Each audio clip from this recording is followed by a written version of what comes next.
Election కి సంబంధించిన breaking news మనం ఇప్పుడు చూస్తున్నాం. హైదరాబాద్ నారాయణగూడలో భారీగా నగదు పట్టుబడింది. 8 కోట్ల రూపాయలను టాస్క్ ఫోర్స్ పోలీసులు పట్టుకున్నారు. బీజేపీకి చెందిన నగదుగా భావిస్తున్నారు. బీజేపీ కార్యాలయ నిర్వాహకుడిని అదుపులోకి తీసుకున్న పోలీసులు అతన్ని ప్రశ్నిస్తున్నారు.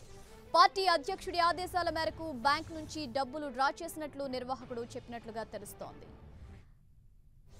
బయటగా మరింత సమాచారం మా ఇన్పుట్ ఎడిటర్ కళ్యాణ్ అందిస్తారు. కళ్యాణ్, ఎన్నికల ప్రచారం మరో 24 గంటల్లో ముగియబోతుంది. ఈ నేపథ్యంలో ఒక్కసారిగా 8 కోట్ల నగదు పట్టుబడడం అనేది ఇప్పుడు చర్చనీయాంశంగా మారింది. నారాయణగూడ ఫ్లైఓవర్ సమీపంలో 8 కోట్ల రూపాయల నగదును నార్త్ జోన్ టాస్క్ ఫోర్స్ పోలీసులు స్వాధీనం చేసుకున్నారు. ఈ నగదుకు సంబంధించి విచారణ జరుపుతున్న సందర్భంగా ఈ నగదు బీజేపీ పార్టీకి చెందినదిగా గుర్తించారు. బీజేపీ రాష్ట్ర అధ్యక్షుడు లక్ష్మణ్ ఇచ్చిన చెక్ ద్వారా ఈ నగదును ఒక బ్యాంకు నుంచి డ్రా చేశారు.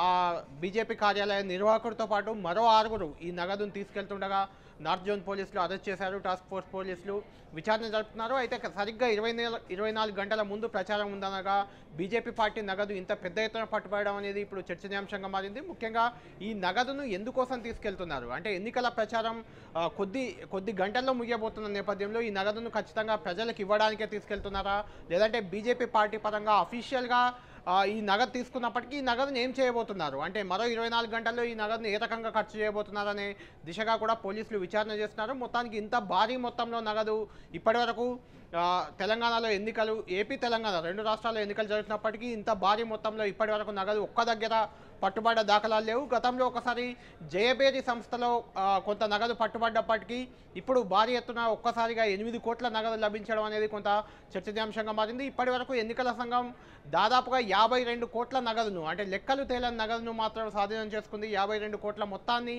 ఈ ఎన్నికల సందర్భంగా తెలంగాణ ఎన్నికల సంఘం అధికారులు స్వాధీనం చేసుకున్నారు. ఇప్పుడు ఈ రోజు ఒక్కరోజే 8 కోట్ల నగదు అది బీజేపీ పార్టీది చెందినది పట్టుబడడం ఆసక్తికరంగా మారింది. దీనిపై రాష్ట్ర అధ్యక్షుడు లక్ష్మణ్ చెక్ ద్వారా ఈ నగదును డ్రా చేశారు కాబట్టి దీనికి సంబంధించి బీజేపీ రాష్ట్ర అధ్యక్షుడు లక్ష్మణ్ ఏ రకమైన వివరణ ఇస్తారో అనేది మనం చూడాల్సి ఉంది. ఝాన్సీ. Right, thank you Kalyan.